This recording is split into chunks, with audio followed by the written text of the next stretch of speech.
de toi, Seigneur.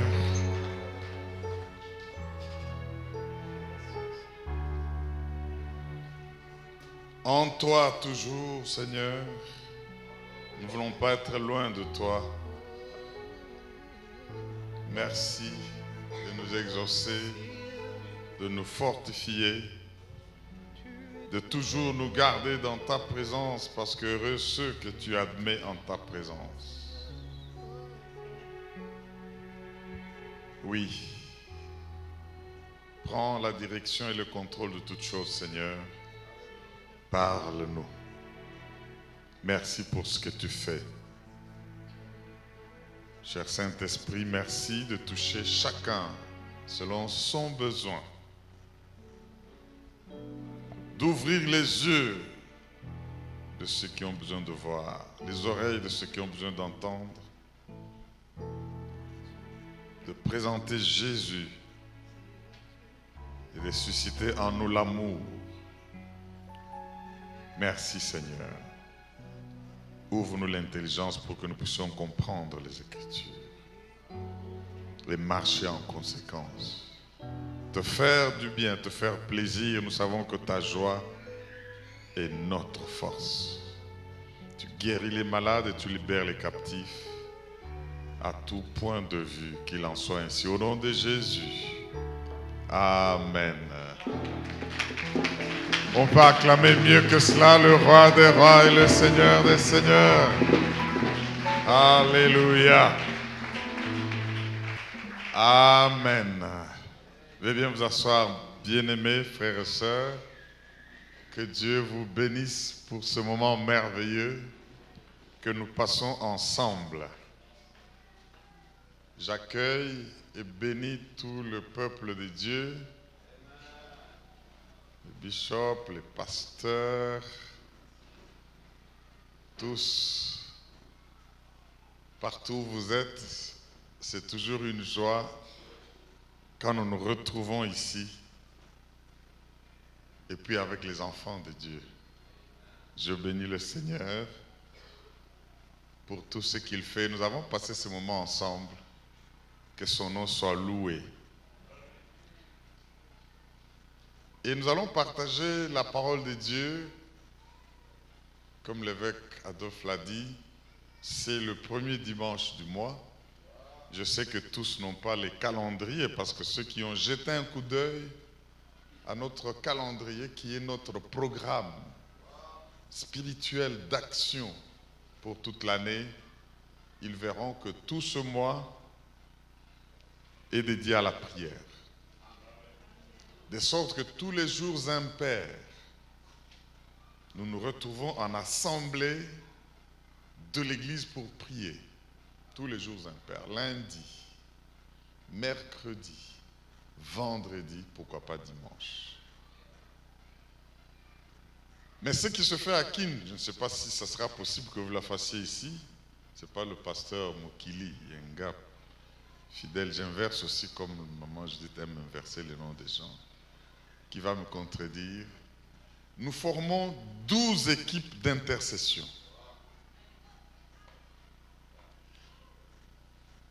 Et chacune de ces 12 équipes prend juste 3 jours du mois, 3 jours, se retire à l'église sous la supervision des responsables, des chefs de 10, des chefs de 100, ou des anciens diacres à la prière, à l'intercession. Domaine 3. Ils restent là depuis le jour où ils commencent. Ils ne sortent qu'au jour impair suivant. C'est-à-dire, soit un mercredi, soit un vendredi, soit un dimanche. Et vous allez voir qu'avec les 12 équipes, tout le mois est couvert. Y compris l'assemblée, c'est-à-dire ceux qui ne se sont pas fait inscrits, et tous les intercesseurs, plus ceux qui veulent dire « je veux prier ». Et alors vous faites inscrire, et les 12 équipes, 3 jours, intercèdent pour le peuple de Dieu, pour les familles, pour l'Église, et même pour la nation. Vous connaissez les moments que notre nation traverse. Notre la paix de cette nation, le bonheur de cette nation conditionne notre propre bonheur. Nous ne pouvons jamais prier sans prier pour le pays, sans prier pour ceux qui sont élevés en dignité. Ça, c'est les instructions du Seigneur. Et c'est notre devoir. Et non seulement ça, nous faisons aussi un recyclage pour la fête des tabernacles. Parce que je nous invite déjà à la fête des tabernacles. Elle ne se fait pas en province. La fête des tabernacles, c'est à Kinshasa, au mois d'octobre, du 14 octobre au 20 octobre, du dimanche 14.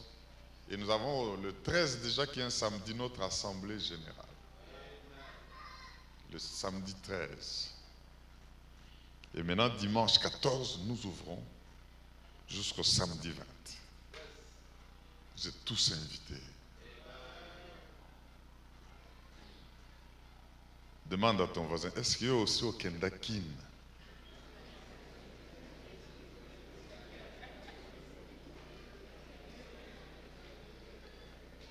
Alléluia.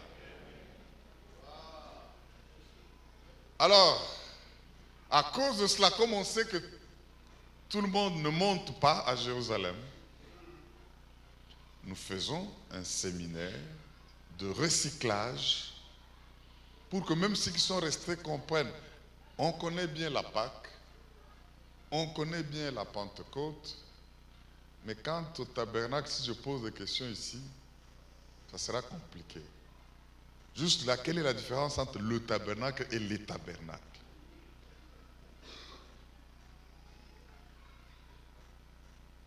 Voilà. Alors, cela étant, ce mois est important. Nous avons comme thème, d'abord toute l'année, avec le Saint-Esprit, il faut libérer les nations. Maintenant, chaque mois est comme un sous-thème. De sorte que quand nous mettrons tous les sous-thèmes de janvier à décembre, nous libérons les nations, sans effort, sans autre forme de procès. Le mois qui vient de se terminer il y a 2 jours, avec comme thème le Saint-Esprit, source de l'onction. Vous avez besoin de l'onction, mais l'onction n'est qu'un effet dont le Saint-Esprit est la cause. N'attristez pas le Saint-Esprit, sinon vous sabotez votre propre onction. Alors maintenant, ce mois, nous avons, comme c'est le mois de prière, le Saint-Esprit et l'intercession. Avec 2 grands textes de base. Notez-les déjà parce qu'on va les lire. Romains 8, 26, 27 et 28. Et puis Deutéronome 32. Moi je lirai de 7 à 14. Mettez 7 à 14. Le Saint-Esprit et l'intercession. Vous savez, bien aimé, la Bible dit, quand vous allez dans le Thessaloniciens 3, 17, la Bible 5, 17, la Bible dit, priez sans cesse. Comment peux-tu prier sans cesse si tu ne sais pas impliquer le Saint-Esprit dans ta prière? Quand tu travailles et tu gères des dossiers, tu pries sans cesse comment? Quand tu es au volant et que tu conduis, tu pries sans cesse comment? Quand tu dors pour récupérer les forces et commencer la journée qui va commencer, comment pries-tu sans cesse? Ça, c'est important. Mais alors, tout ce mois, nous allons comprendre comment le Saint-Esprit, source de l'onction, intervient dans l'intercession. Le Romains déjà 8, 26, 27, il dit, parfois nous ne savons pas ce qu'il nous convient de demander dans nos prières, mais l'Esprit, par de soupirs inexprimables, nous vient au secours. Mais les soupirs inexprimables, là, c'est comment et c'est quand? Nous devons le comprendre. Et je veux que pendant tout ce mois, nous puissions comprendre, mes frères et sœurs, que le Saint-Esprit doit être celui qui s'occupe de tout dans notre vie. Pas un pas sans le Saint-Esprit. Pas d'intercession sans le Saint-Esprit. Vous savez, le Saint-Esprit peut vous donner une langue que ni le diable ne peut comprendre pour que tout ce que vous dites lui échappe. Et oh my God, ça c'est bon, je veux que nous puissions être vraiment des amoureux du Saint-Esprit. Nous avons aussi une promesse qui se trouve dans Romains 8, 37. Donc c'est une partie du thème du mois, du texte, d'un des textes de base du mois. Romains 8, 37, la Bible dit, dans toutes ces choses, nous sommes plus que vainqueurs par celui qui nous a aimés. N'enviez pas le vainqueur, parce que vous êtes plus que vainqueurs.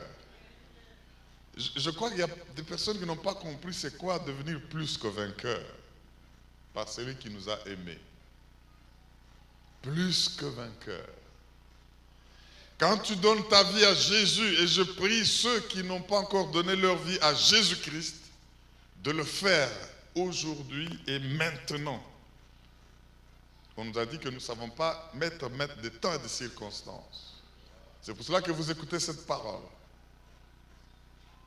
Et quand vous donnez votre vie à Jésus, n'oubliez pas qu'à la croix du Calvaire, il a été crucifié, flagellé, il a lutté contre les forces du mal visibles et invisibles. Il les a vaincus. La Bible dit, il a dépouillé Satan, il a dépouillé les dominations, il a dépouillé les principautés et les a livrés publiquement en spectacle à la croix du Calvaire. Est-ce que tu peux dire Amen? Amen. De sorte que toutes les ordonnances qui nous condamnaient et qui subsistaient contre nous, il les a effacées. Dis à ton voisin, Jésus est vainqueur. Parce qu'il a lutté, il a vaincu, il a gagné, il a remporté la victoire. Maintenant, quand toi tu crois, sans avoir combattu, sans avoir lutté, tu jouis de toutes les bénédictions de Jésus-Christ qui t'a aimé, toi on ne va pas t'appeler vainqueur. Tu es plus que vainqueur. Oh, acclame pour toi qui as donné ta vie à Jésus. Plus que vainqueur, plus que vainqueur. Alléluia. Cela étant, mes frères et sœurs dans le Seigneur, j'encourage chacun de nous à être sûr qu'il a donné sa vie à Jésus-Christ. Amen. Je voudrais, parce que nous avons déjà lu Romains 8, je l'ai paraphrasé, que nous lisions Deutéronome 32, corrigeons, mettez 7 à 14. Comme nous parlerons du Saint-Esprit et de la prière, je me suis dit, mais Seigneur, je parle de quel texte? Parce que c'est grand, tout ce texte ici. Et le message que nous allons partager ici, vous avez aujourd'hui le privilège de l'écouter avant vos frères et sœurs de Kinshasa. Ah oui, ça c'est comme ça. C'est vrai que quand nous allons rentrer, ça fait presque 2 mois qu'on n'est pas à Kin. On va y rentrer, puis on va passer du temps ensemble. Deutéronome chapitre 32, 7 à 14. Rappelle à ton souvenir les anciens jours. Passe en revue les années, génération après génération. Interroge ton père et il te l'apprendra. Interroge tes vieillards et ils te le diront. Quand le Très-Haut donna un héritage aux nations, quand il sépara les enfants des hommes, il fixa des limites des peuples d'après le nombre des enfants d'Israël. Écoutez le verset 9 par lequel on devait commencer. Car la portion de l'Éternel, c'est son peuple. Dis à ton voisin, ne joue pas avec moi, je suis la portion de l'Éternel. Pour que tu comprennes cela, vous savez, on peut commencer à faire un lotissement pour que chacun ait sa part. Je déclare que ceux qui n'ont jamais eu de terrain et de parcelles, Dieu va vous donner des parcelles. Celui qui le croit dit Amen et cela lui sera accompli. Parce que Dieu lui-même est celui qui divise des portions. Mais si toi maintenant on te met dans le ravin, avant on disait des Kaboulés, mais maintenant ça a changé. Dans le ravin de plus loin là, vous pouvez dire l'endroit le plus mauvais. C'est où? Brondo. Voilà. On te donne dans le ravin de Brondo, tu vas dire ini mikoshi ni mambokan. Dieu faut chercher un petit terrain. Mais il y a des gens qui ont des portions dans le bons endroits. Et maintenant, Dieu, après avoir divisé les nations, il dit, interroge tes anciens. Interroge ton père. Ils vont te le dire. Et maintenant, dans toute cette division-là des peuples qui sont sur la terre, Dieu se choisit aussi une portion. Alors, la portion de l'Éternel, c'est son peuple. Jacob est la part. Dieu a aussi un héritage. Et Jacob est la part de l'Éternel. Vous savez, quand nous allons manger, il y a un banquet. Nous en avons eu hier de clôture. Non loin d'ici. Hein. Bon, avalé seulement à la salade, mais nous avions mangé à votre...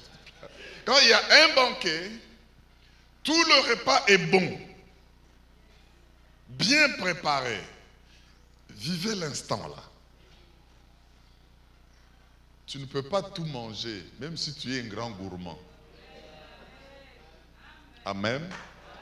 Moi, hier, j'ai regardé même le foufou. Je n'ai pas mangé, alors que je le mange 2 fois, 3 fois par jour. Généralement. Mais malgré ça, je suis allé, j'ai pris, je me souviens de ce que j'ai pris. Moi, j'ai dit, prenez la salade qui était là. J'ai sauté. Et puis, j'ai pris un peu de tonkobi, parce que ça n'existe pas à Kinshasa. Vous êtes privilégiés. Tonkobi. J'ai pris un peu de viande. J'ai pris le... C'était quoi encore là? Mbika. Non, ça c'est ce qu'on dit mbika. Ici c'est quoi? L'enteta là-bas. Cocorico. Voilà, l'enteta. Cocorico. Voilà, j'ai pris ça. Un peu de légumes amers là. Et puis un peu de riz et de pommes sautées. Vous voyez le banquet? Il y avait beaucoup d'autres que je pouvais prendre. De tout ce qui est resté, peu m'importe quel goût ça pouvait avoir, ma portion, c'est ce qui était sur mon assiette. Ma portion, c'est ce qui était sur mon assiette, c'est ce que j'ai mangé. Donc c'est pour dire quoi?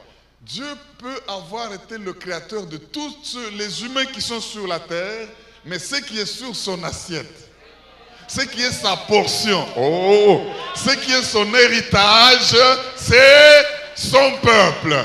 Si vous n'êtes pas chrétien, n'acclamez pas. Mais si vous êtes enfant de Dieu, acclamez. Vous êtes la portion de Dieu. Yes! Vous êtes la portion de Dieu. Vous êtes la portion de Dieu. Amen. Ne soyez pas religieux.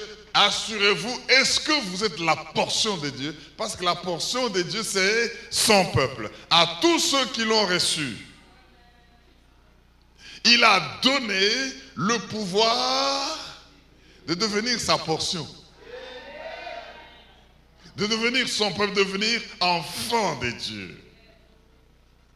Lesquels sont nés, ne sont pas nés ni de la chair, ni du sang, mais de Dieu.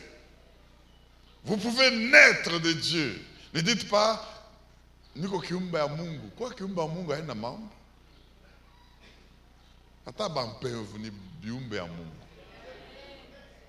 Mais ce n'est pas la portion de Dieu. Il faut que tu puisses considérer que tu as vécu longtemps la vie de péché, tu as longtemps guidé ta vie toi-même. Maintenant, il est temps que tu te dises, quand on a divisé, suis-je une propriété de bronze, de bronze ou bien je suis la bonne propriété de Dieu? Et cela, vous le faites en donnant votre vie à Jésus-Christ. Et il ajoute Jacob. Non, je n'ai pas encore fini. Jacob est la part de son héritage. Donc, le peuple de Dieu est sa portion. Maintenant, Jacob, moi j'ai enlevé, j'ai mis Kalonji. Ne sois pas jaloux de moi, mets ton nom.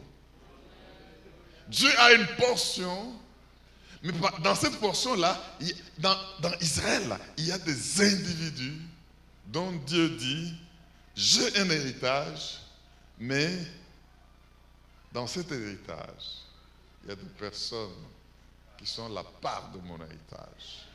Oh, j'aime le Seigneur, je voudrais que vous puissiez aussi l'aimer, afin qu'il puisse devenir votre Père. On peut avancer. Verset 10. Maintenant, vous voyez comment il a trouvé sa portion là. Il l'a trouvé dans une contrée déserte, dans une solitude aux effroyables hurlements. Il l'a entouré, il en a pris soin, il l'a gardé comme la prunelle de son œil. Oh mon Dieu, pareil à l'aigle qui éveille sa couvée, voltige sur ses petits, déploie ses ailes, les prend, tout ça sont des actions, les porte sur ses plumes. L'Éternel seul a conduit son peuple et il n'y avait avec lui aucun Dieu étranger. Avec lui, Dieu n'a pas besoin de secours de qui que ce soit pour vous conduire. Il l'a fait monter sur les hauteurs du pays et Israël a mangé le fruit des champs et il lui a fait sucer le miel du rocher. Toi, tu as déjà sucé le miel du rocher. Le rocher est trop dur. Hein? Mais si tu arrives à le sucer, tu peux avoir le miel du rocher. C'est un concept qu'il faut comprendre. Quel est le miel du rocher? Dans ce qui est dur, il y a ce qui est sucré. Oh my God. L'huile, il lui a fait sucer l'huile qui sort du rocher le plus dur. Ne dis pas que le Congo est trop dur. Le Congo est dans des difficultés. Je veux Kobwaka. C'est pourquoi on te refuse toujours les visas, parce que tu veux Kobwaka. Le jour où tu comprendras que tu peux rester ici, mais aller ailleurs pour visiter, comme maman, Djamba et famille et papa, eh bien, tu vas rentrer ici et sucer le miel dans le rocher le plus dur. Donc, allez en Israël, au fait, vous verrez. Moi, je n'ai pas trouvé une terre tendre comme ça. Jamais. Tout est montagne, descente, roche, difficile. Mais ce peuple-là, vous ne pouvez pas aller le tourmenter. Je ne veux pas vous donner leur budget annuel parce que vous risquez d'être gêné si vous le comparez au vôtre. Mais à cause de quoi? L'Éternel a fait qu'il mange qu'il puisse sucer le miel du rocher, qu'il puisse sucer l'huile qui sort du rocher le plus dur. Est-ce que vous savez que quand vous pleurez là, que dans ce pays ça ne marche pas, il y a des gens qui sont des millionnaires dans ce pays. Même si vous ne dites pas amen, c'est la vérité. Dis à ton frère, pourquoi seulement eux et non pas moi? C'est possible.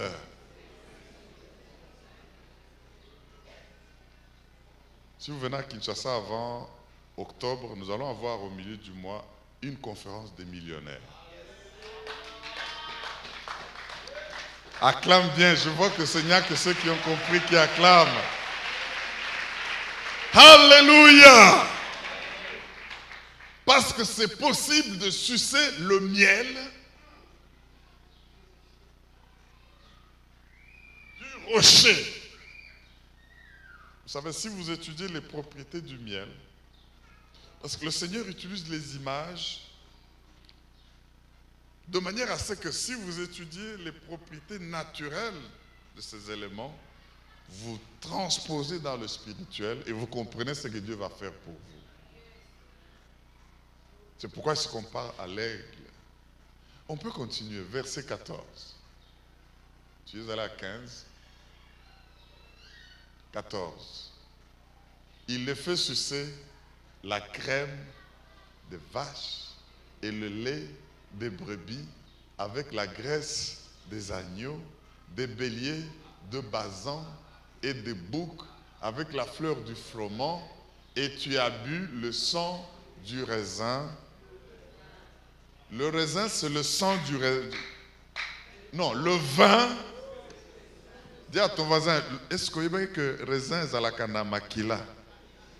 Le raisin a du sang. Et le sang du raisin s'appelle le vin. Bon, maintenant j'ai besoin de votre avis. Il est 12h10. J'ai fini de lire le texte. L'enseignement n'a pas encore commencé. On fait comment? Acclamons le roi. J'ai votre autorisation. Alléluia! Gloire à l'agneau de Dieu. Mes frères et sœurs, je voudrais que pendant ce mois de prière, comme ce texte que nous venons de lire nous l'a dit, nous puissions toujours nous souvenir des bienfaits de Dieu. S'il faut interroger les anciens, interroger ceux qui peuvent nous montrer comment Dieu a agi avec grandeur, que nous puissions le faire. Mais aujourd'hui, le Seigneur me met à cœur que nous puissions partager quelque chose de très capital, parce que nous tendons vers la fin de l'année, on est parfois épuisé. Le premier semestre s'est terminé. Nous n'avons pas vu de grands résultats pour certains. Certains ont eu des résultats mitigés, d'autres en ont eu quand même de bons. Et voilà que nous sommes au mois de septembre. Eh bien, nous avons besoin de revoir, par voie de prière, avec l'aide du Saint-Esprit, où est-ce que Dieu nous mène. Ce texte, il y a beaucoup d'images que nous allons prendre dans la prière. Comme nous l'avons dit, Dieu voudrait que nous puissions prier sans cesse. Mais comment le faire si nous ne pouvons pas savoir comment impliquer le Saint-Esprit dans notre prière? Nous devons arriver. Parce que ce texte-là veut que les anciens soient les témoins pour leurs enfants, qu'ils comprennent qui est Dieu. Et notre témoignage, nous l'avons vu le dimanche dernier, doit être soutenu par le Saint-Esprit avec des signes, des prodiges, miracles et des dons divers. Il y a beaucoup d'images, disais-je, que nous pouvons prendre ici, mais je voudrais aujourd'hui que nous prenions l'image de l'aigle. Fais un peu comme ça. L'aigle. Alléluia. L'aigle. Parce que la Bible nous a dit, Deutéronome 32, que nous sommes la portion de l'Éternel. Moi, quand je marche, je suis fier parce que je sais que j'appartiens à quelqu'un du Tout-Puissant. Au travail où je suis, dans mes voyages, à la maison, partout, je ne perds pas conscience que je suis la part de l'héritage de l'Éternel. Vous savez, si vous allez quelque part et vous commencez à construire ou à intervenir dans une propriété d'une autorité, dès qu'elle est informée, tu es en trouble. Qui t'a permis de venir là-bas? Non, quelqu'un de cadastre. Quel cadastre? Ça c'est... Imaginez maintenant, toi tu es la propriété de Dieu. Tout droit réservé. Alléluia. Dès que tu arrives sur cette propriété-là, on marque tout droit réservé. C'est pour dire que c'est lui qui va oser toucher quelqu'un d'autre, il n'a pas de problème. Mais quand tu vas toucher ce qui est l'héritage de l'Éternel, il dit que tu les gardes comme la prunelle de son œil. Tu vois comment le Seigneur te garde? Pour que quelqu'un touche la prunelle de ton œil, il faut d'abord qu'il puisse te vaincre. Il suffit d'une mouche, pam, ou tu fermes, ou tu tapes, ou tu fais comme ça. Je connais quelqu'un qui, chaque fois qu'il fait comme ça, c'est des moustiques qui tombent en quantité. Alléluia.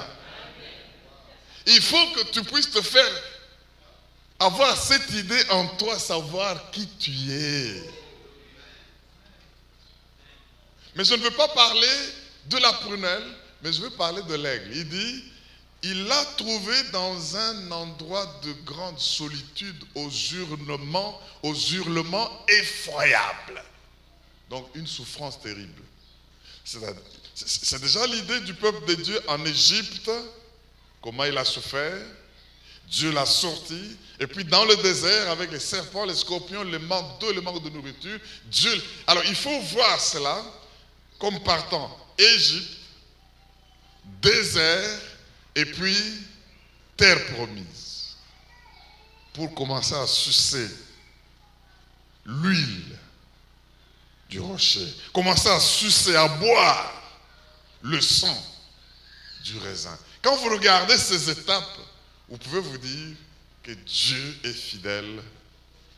Il faut qu'il soit toujours notre Dieu. Quelqu'un dit Amen. Alors, mais maintenant, comment les a-t-il amenés de l'Égypte à la terre promise pour qu'ils jouissent maintenant de toutes ces bénédictions? Dans ce texte, il est parlé de l'aigle. Il a gardé, il a voltigé, il a protégé, il a pris sur ses ailes et il les a sauvés. Je voudrais aujourd'hui que nous puissions comprendre quel est l'aigle et comment il fait. Est-ce que quelqu'un est d'accord d'entendre ça? Dis à ton voisin, nous allons parler de l'aigle. Apportez-moi l'aigle, voilà. Acclamons pour l'aigle, comme ça on va le voir.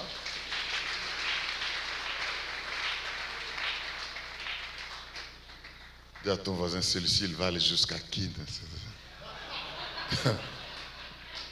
Tu n'as pas entendu, hein? Est-ce que vous le voyez là où vous êtes? Voilà, je veux qu'il ne tombe pas, mais comme c'est horizontal, il fait un petit blocage là, mais c'est pour qu'on voit. Bon, je mets celui-ci que j'ai déjà utilisé.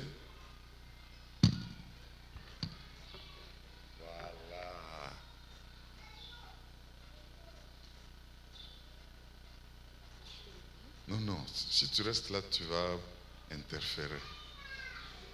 Merci. Je vais éviter de toucher fort pour qu'il ne tombe pas. Mais que nos yeux puissent voir l'aigle. Mes frères et sœurs, j'aimerais, comme le temps avance, que nous puissions parcourir les grands éléments que nous pouvons dégager de l'aigle. Et tout ce que nous allons échanger, vous allez spirituellement recevoir la révélation pour le vivre dans votre vie. Et ce qui ne sera pas approfondi, détaillé, tout ce mois, nous allons entrer dans cela. Est-ce que tu peux dire Amen? L'aigle, c'est le seul rapace, l'oiseau le plus fascinant et le plus mystérieux. L'aigle, il vole le plus haut qu'aucun autre oiseau ne peut voler. Et cela voudrait que nous puissions comprendre et voir l'aigle en qualité des éléments de leadership. Et tu peux dire Amen. Vous êtes appelés à être des leaders, des dirigeants, des gens qui sont toujours en haut et jamais en bas, comme l'aigle. Écoutez ce que la Bible dit. Je veux qu'on lise rapidement Ésaïe 40, 27 à 31, pour que vous compreniez la suite de ce que nous allons partager. Ésaïe 40, 27 à 31. La Bible dit ceci. Pourquoi dis-tu Jacob, celui qui est l'héritage là, la portion de son héritage. Ok, comme on nous a mis le texte là. Pourquoi dis-tu Jacob? Remplace sur Jacob la portion de l'héritage de Dieu, comme nous venons de le lire. Pourquoi dis-tu Jacob? Pourquoi dis-tu Israël? Ma destinée est cachée devant l'Éternel, mon droit passe inaperçu devant mon Dieu. Pourquoi dis-tu ça? Ne le sais-tu pas? Ne l'as-tu pas appris? C'est le Dieu d'éternité, l'Éternel, qui a créé les extrémités de la terre. Il ne se fatigue point, il ne se lasse point. On ne peut sonder son intelligence. Il donne la force à celui qui est fatigué et il augmente la vigueur de celui qui tombe en défaillance. Les adolescents se fatiguent, c'est là. Les jeunes hommes chancellent. Mais ceux qui se confient en l'Éternel renouvellent leur force. Ils prennent le vol comme les aigles. Ils courent et ne se lassent point. Ils marchent et ne se fatiguent point. Est-ce que tu peux dire Alléluia? Alléluia. Ce mois, nous allons renouveler nos forces et prendre le vol comme l'aigle. Et l'aigle parfois est pris comme signe et symbole du Saint-Esprit. Le Saint-Esprit et l'intercession. On ne parle pas de la prière tout court, l'intercession. Mes frères et sœurs, vous êtes abattus, vous êtes fatigués. Je voudrais que vous puissiez comprendre une chose, c'est que le Seigneur va vous donner des énergies renouvelables.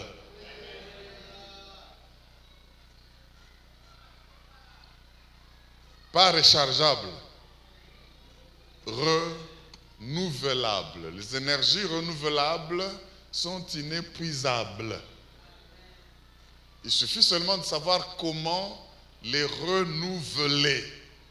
Et nous le renouvelons en faisant confiance en Dieu et nous le renouvelons en intercédant, nous le renouvelons en plaçant notre foi en Dieu qui va nous donner des forces comme l'aigle. Je vais donner des caractéristiques, je ne vais pas donner le nombre de sorte que si je vois que le temps avance, je ne veux pas terminer, j'arrête et vous ne savez pas que j'ai arrêté. Il faut bien aimer que nous puissions méditer la parole de Dieu qu'il nous révèle. Il dit, invoque-moi, je te répondrai.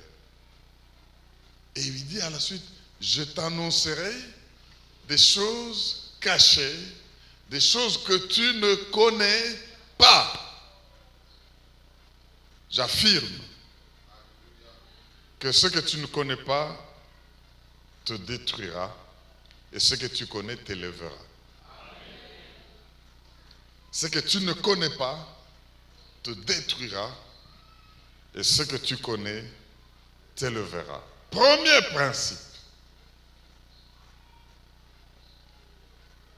Les aigles volent seuls et à haute altitude.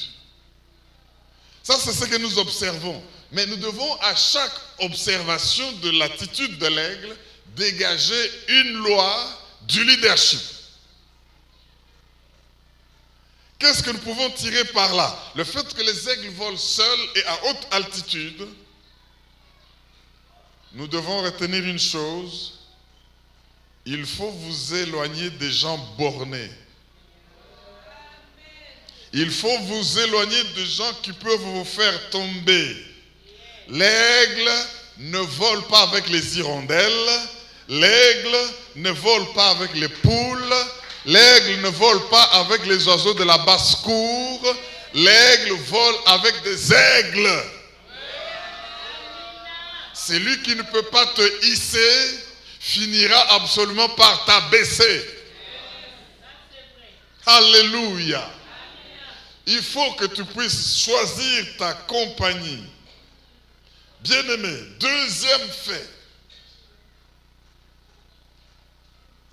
Les aigles ont une vision précise et perçante.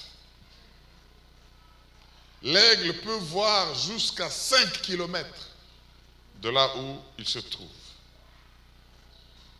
C'est pourquoi nous affirmons ceci, bien-aimés. Peu importe les obstacles,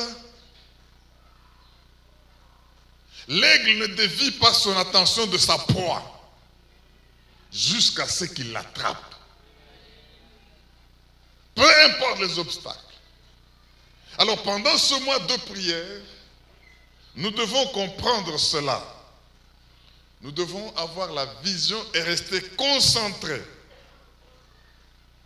Peu importe ce qui va nous gêner, vouloir nous gêner pour que nous puissions échouer. Troisième fait pour principe, les aigles ne mangent pas les choses mortes. Est-ce que tu peux dire amen? Amen. Les aigles mangent seulement des choses qui sont fraîches. Voici le principe à ne pas oublier. Ne comptez pas sur vos succès ou vos échecs passés. C'est déjà mort. Il faut continuer à aller de l'avant et à faire de nouvelles conquêtes. Ce mois, nous n'allons pas considérer ce qui est passé. Dieu dit, ne considérez pas ce qui est ancien, ne regardez pas ce qui est passé. Voici, je fais une chose nouvelle. N'oubliez pas, bien-aimé, le plus grand ennemi de votre succès de demain, c'est votre succès d'hier. Et pour vous bénir, Dieu ne va pas consulter votre passé. Alléluia. Je voudrais que nous puissions comprendre cela. Ne nous bornons pas sur le passé. J'avais échoué, j'avais réussi, j'avais fait ceci. Il ne faut pas manger des choses mortes. Que le passé appartienne à où il doit appartenir. Le passé doit appartenir à quoi? Au passé. Et nous continuons à avancer. C'est pourquoi nous venons prier.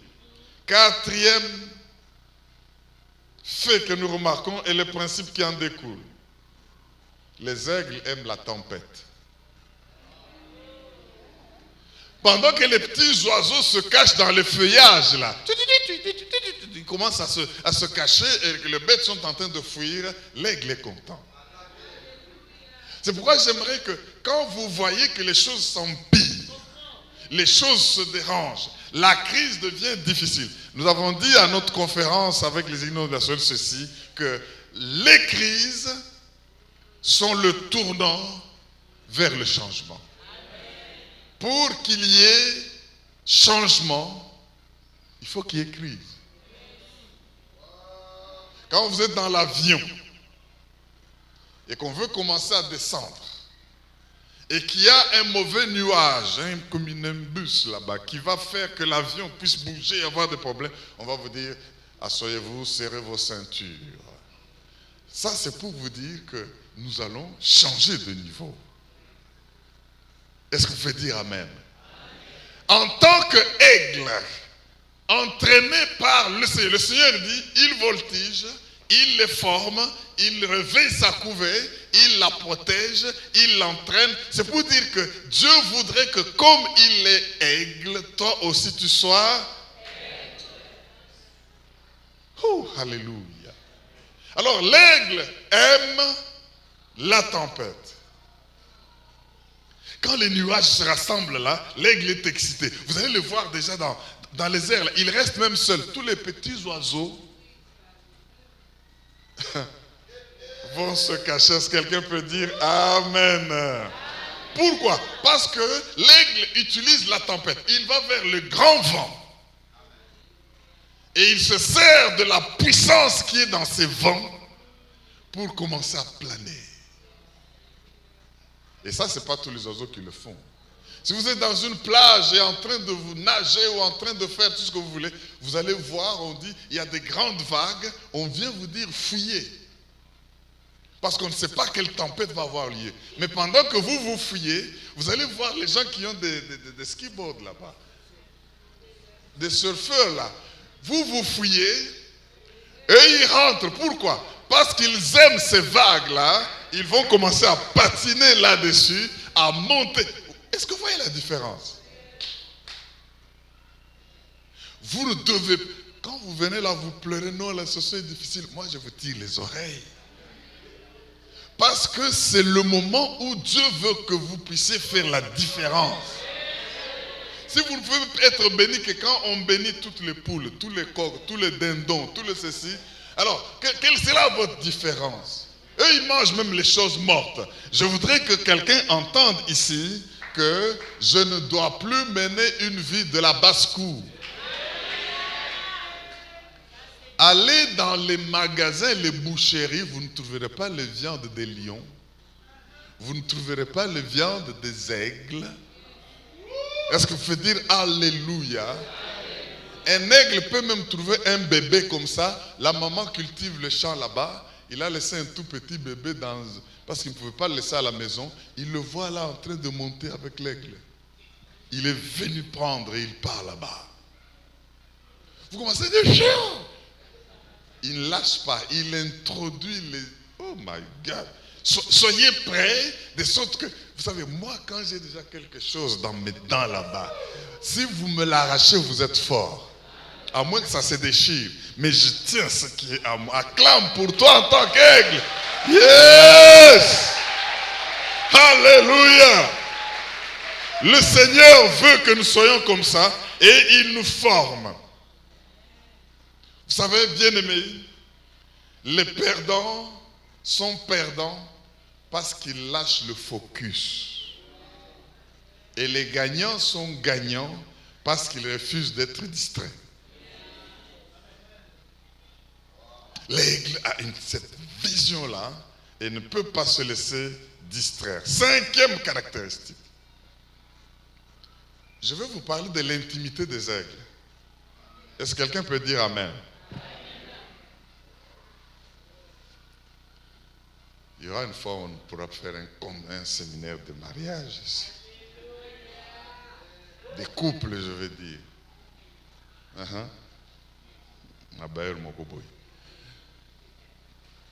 Comment est-ce que l'aigle fait l'accouplement? Dites Amen, je vous dis le secret. Quand la femelle vient, le mâle veut l'accoupler, veut s'accoupler avec. Voilà ce qu'elle fait. La femelle va descendre, parce qu'ils vivent en hauteur. Il descend, il coupe par exemple un petit rameau comme ça. Le mâle est en train de suivre. Et puis la femelle monte très haut. et puis elle lâche ce qu'elle a coupé de la terre là, pour voir si le mâle va le récupérer avant que ça ne tombe sur la terre. Alors le mâle va venir, il va prendre ce que l'aigle femelle a laissé, il le prend, il le remet à la femelle. Et la femelle récupère ça, elle monte encore plus haut. Le mâle monte, et la femelle redescend pour laisser ça. Et le mâle va chercher à prendre. Ça va faire des heures et des heures avant qu'il n'y ait eu accouplement. Pourquoi cela? La femelle n'accepte pas le mâle si elle n'est pas convaincue qu'il est résolu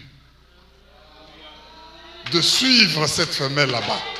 Est-ce qu'on ne peut pas acclamer le roi des rois? Alléluia!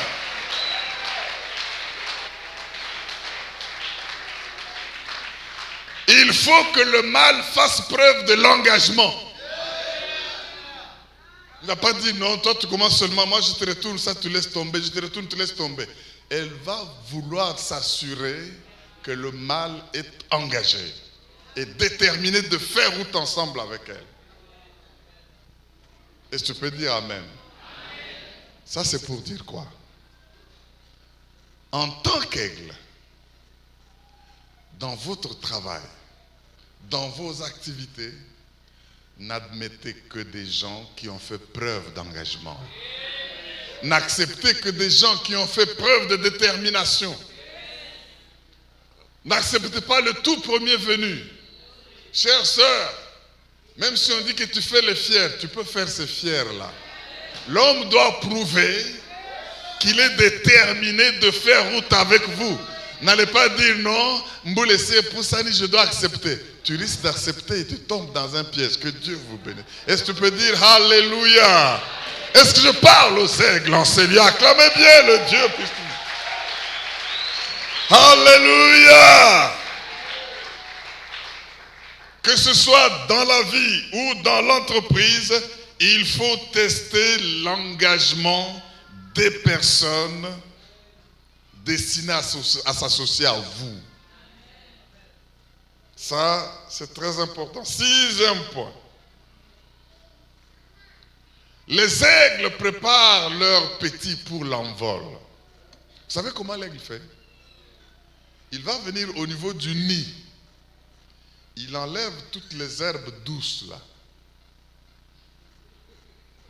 Et il laisse que les morceaux durs et même un peu piquants. De sorte que ça devienne invivable pour les aigles. Ils sont obligés de voler parce que dans le nid, c'est devenu insupportable. Vous savez, il y a des choses que Dieu permet qu'elles arrivent dans votre vie parce qu'il veut vous former. Vous pleurez, pourquoi c'est dur comme ça? Le Seigneur regarde, il rigole, il dit tu veux être aigle mais tu veux t'asseoir dans le nid. Dieu fera tout pour que tu quittes ta zone de confort afin que tu commences à aller aussi en hauteur. Il y a un temps où le Seigneur va vous apporter de la nourriture. Le Seigneur va vous apporter, mais il y a un temps où il va vouloir que vous-même vous alliez chercher de la nourriture. Et cette nourriture est dans les hauteurs. Quelqu'un peut-il dire Amen? Amen. Donc, comme principe de leadership, laissez tomber votre zone de confort. Il n'y a pas de croissance pour quiconque demeure dans sa zone de confort. Alors nous allons venir pendant ce mois pour chercher la face du Seigneur et le glorifier. En refusant, il y a des gens qui sont dans des situations qui sont devenues invivables, mais ils restent toujours là. Pourquoi voulez-vous accepter de continuer à vivre dans cette situation-là? Tant qu'une situation ne vous a pas énervé, tu ne pourras pas la changer. Mais quand tu diras assez, c'est assez, tu vas avoir le changement. Quelqu'un peut-il dire Amen? Amen. Parce que ce n'est qu'en refusant votre situation présente que vous allez créer l'avenir que vous désirez. Refuse. En tout cas, refuse de continuer à vivre aussi malheureux. Refuse de continuer de vivre assez misérable il y a moyen de changer ta situation en faisant quelque chose. Vous savez, bien-aimés, il n'est pas possible de quitter où on est jusqu'à ce qu'on décide de voir où on va être. Je veux que ceci vous choque pour que vous puissiez regarder au Seigneur. 7e point. Quand l'aigle vieillit, parce qu'il vieillit aussi, je voudrais que vous puissiez comprendre que quand il vieillit, en fait, l'aigle peut vivre jusqu'à 70 ans. 70, c'est la plénitude du nombre, n'est-ce pas? L'aigle peut vivre jusqu'à 70 ans. Et maintenant, écoutez ce qui se passe. Déjà à 40 ans, que les quarantenaires disent Amen. Amen. Alléluia. Ses ailes commencent à faiblir et ne lui permettent pas de voler encore en hauteur comme avant, au risque de le tuer. Ses ongles faiblissent, son bec aussi. 3 choses: les ailes, le bec et les ongles. Les ailes, le bec et les ongles. Ça, c'est 3 domaines que vous devez développer dans la prière pour ne jamais rater votre proie. J'ai vu un aigle observer un serpent et descendre, le prendre. Le serpent commence à bouger. L'aigle monte avec ce serpent. Juste dans les lieux élevés, il trouve un grand rocher, il lâche le serpent. Le serpent vient en bougeant et se cabague là-bas, le serpent meurt. Il a utilisé quoi? Le bec, les ongles et les ailes pour monter avec. Dans la prière, découvrez votre bec, découvrez vos ongles et découvrez vos ailes, montez dans les lieux très élevés. Même les serpents ne vont pas s'amuser avec vous. Et il y a quelqu'un qui a compris de quoi je suis en train de parler. Même les serpents ne vont pas. Alors, bien aimé, qu'est-ce qu'il fait dans ces 3 aspects, bec, griffe, ongle et bec, griffe, aile? Il peut se retirer pendant plus de 150 jours. Parce qu'il sent qu'il commence à vieillir. Pour connaître le phénomène de métamorphose. Il va aller, il va regarder un rocher. Dans cette cachette-là, il commence à piquer son bec dans le rocher là-bas. Oh, j'aimerais que quelqu'un comprenne de quel rocher je suis en train de parler. Il pique son bec dans ce rocher là-bas, il s'appuie sur ce rocher et le vieux bec tombe. Il va commencer à venir et griffer ce rocher là-bas. Il griffe, il griffe, il griffe, il gratte, il gratte, il gratte, jusqu'à ce que les vieux griffes fassent quoi? Tombent. Non seulement ça, quand il sent que la vieillesse vient, à cause des ailes, il peut mourir, il se déplume. Toutes ces plumes là-bas, des vieilles plumes, disparaissent.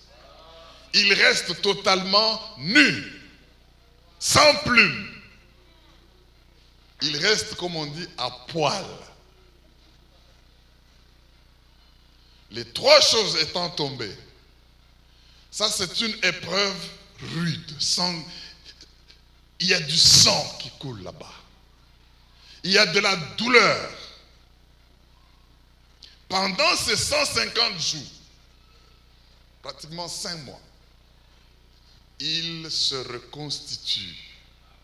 Le nouveau bec pousse, les nouveaux ongles poussent, les nouveaux ailes poussent. Il sort de sa cachette. Oh, alléluia!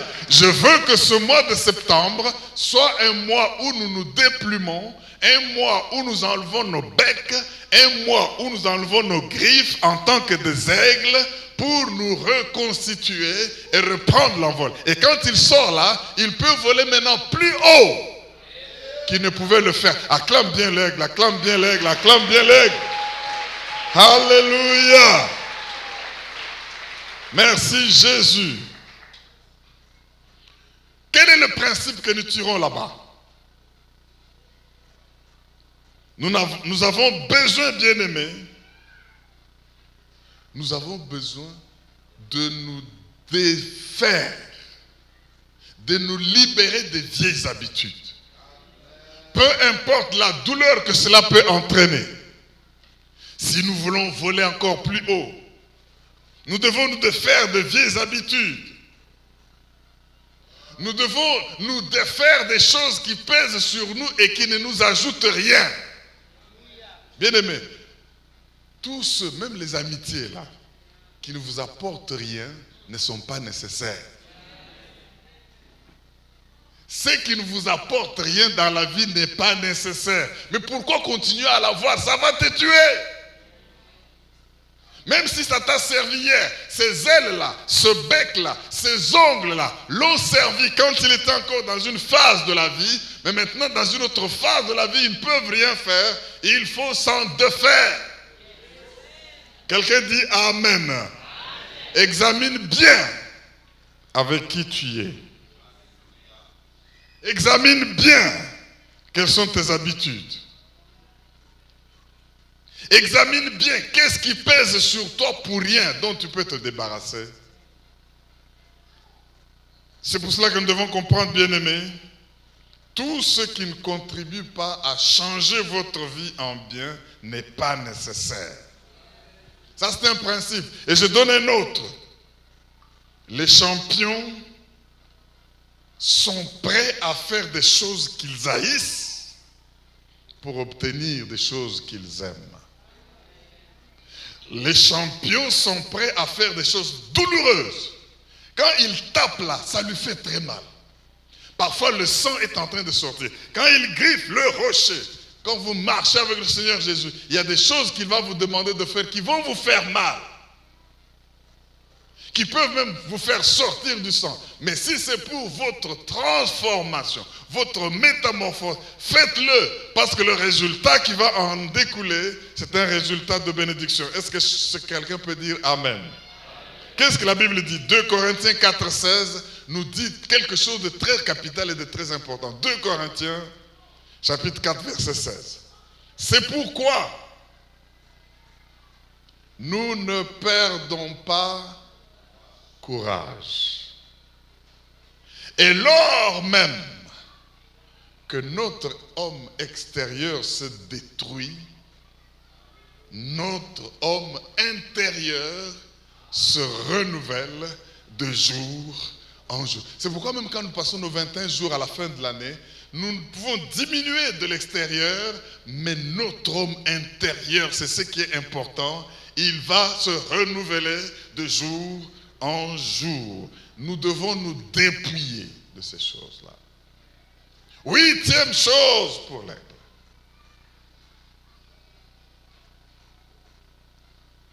L'aigle a une grande capacité de concentration. Mes frères et sœurs, le seul oiseau qui a la capacité de se concentrer, c'est l'aigle. Toutes les personnes que vous voyez échouer dans la vie, si vous regardez de près, ils ont échoué au moment où ils ont lâché leur focus. Le moment où ils ont cédé à la distraction. Quand un aigle veut attaquer un serpent, un oiseau, n'importe quoi, même s'il le rate, il ne se décourage pas. Bien-aimé, la patience est un grand atout. L'aigle peut rester sur une branche. Il sait ce qu'il est en train de suivre. Il ne bouge plus. Il regarde. Ça disparaît, il suit des yeux. De sorte que quand il vient, il est parti. Ça peut prendre le temps que ça peut prendre, mais il ne lâche pas, il se concentre. Mes frères et sœurs dans le Seigneur, nous devons bénir le roi des rois. Ce que j'ai donné là, c'est le 40e 8e, 9e, l'aigle a le sens donc de la gestion du temps. L'aigle a le sens de la gestion du temps. Il peut rester longtemps. Mais là où il ne faut pas rester longtemps, il ne traîne pas, il ne perd pas son temps. Mes frères et sœurs, il nous faut savoir planifier nos activités. 10e point, je vais m'arrêter à 10. Est-ce que quelqu'un peut dire Amen? Amen. L'aigle regarde au soleil pour renouveler ses énergies qui vont lui permettre de foncer sur ses proies. Savez-vous, vous ne pouvez pas regarder le soleil comme ça va vous éblouir. Mais pour avoir de l'énergie, l'aigle peut s'arrêter là, il lève les yeux, il regarde au soleil. C'est comme si l'éblouissement du soleil là lui donne des forces. Alors quand une proie apparaît, il ne peut pas la rater. Est-ce que quelqu'un peut dire Alléluia? Je voudrais, mes frères et sœurs, que vous compreniez ce que le Seigneur veut faire de nous pendant ce mois. Si nous lisons ensemble Exode 19, les versets 4, 5 et 6 du livre d'Exode, vous allez vous rendre compte de quelque chose de très capital. Exode 19, voilà quelle image le Seigneur est en train de prendre. Lisons le verset 4, 5, 6. La Bible dit, vous avez vu ce que j'ai fait à l'Égypte. Et comment je vous ai porté sur des ailes d'aigle. Non, on n'a pas fini la lecture là. Et amené vers moi. Ce sont des images que nous devons maîtriser. L'Égypte, c'est la souffrance. L'Égypte, c'est le fouet. L'Égypte, c'est la misère où vous travaillez pour les autres. Maintenant, le Seigneur dit, vous avez vu ce que j'ai fait à l'Égypte et vous avez vu comment je vous ai porté sur des ailes d'aigle et amené vers moi. Suivant, verset 5. Maintenant, si vous écoutez ma voix et si vous gardez mon alliance, vous m'appartiendrez entre tous les peuples. Encore, vous êtes ma portion. Vous êtes mon héritage. Entre tous les peuples qui sont sur la terre, vous m'appartiendrez car toute la terre est à moi. Donc, c'est-à-dire quoi? Je vais avoir le buffet là, mais dans mon assiette, c'est vous qui allez vous trouver là-bas. Tu ne manges pas tout ce qui est bon et qui est dans le buffet, mais tu manges ce que tu réussis à mettre sur ton assiette. Dieu veut te prendre. Suivant. Vous serez pour moi un royaume. Vous serez pour moi des princes. Vous serez pour moi des sacrificateurs et une nation sainte. Voilà les paroles que tu diras aux enfants d'Israël. Est-ce qu'on peut se tenir debout en acclamant très fort? Est-ce que tu ne peux pas acclamer bien parce que l'onction de l'aigle va être sur toi?